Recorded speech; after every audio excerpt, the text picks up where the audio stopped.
বন্ধুরা কেমন আছো সবাই? দারুণ একটা রেসিপি নিয়ে চলে এসেছি। আজকে মা বেসন দিয়ে প্যানকেক বানানোর রেসিপি দেখাচ্ছে। রেসিপিটা পুরোটা দেখতে থাকুন, কেমন লাগলো অবশ্যই জানাবেন। রেসিপির জন্য প্রথমে একটা পাত্রে বড় চামচের 2 চামচ বেসন, আগে থেকে কেটে রাখা টমেটো কুচি, পেঁয়াজ কুচি আর লঙ্কা কুচি, বড় চামচের 1 চামচ কর্নফ্লাওয়ার, ছোট চামচের 1 চামচ গরম মশলা আর 1 চামচ চাট মশলা আর পরিমাণ মতো লবণ দিয়ে ওপর থেকে অল্প অল্প পানি দিয়ে এটাকে মাখিয়ে নিতে হবে।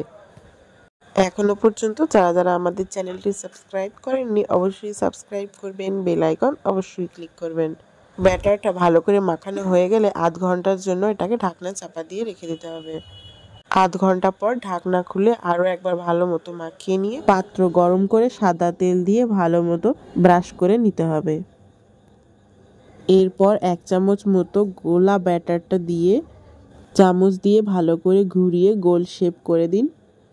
কিছুক্ষণের জন্য ওয়েট করুন, এক পাশ হয়ে গেলে আর এক পাশ উল্টে ভালো মতো সেঁকে নিন। দুপাশ ভালো মতো হয়ে গেলে নামিয়ে নিয়ে পরিবেশন করুন টমেটো সসের সাথে।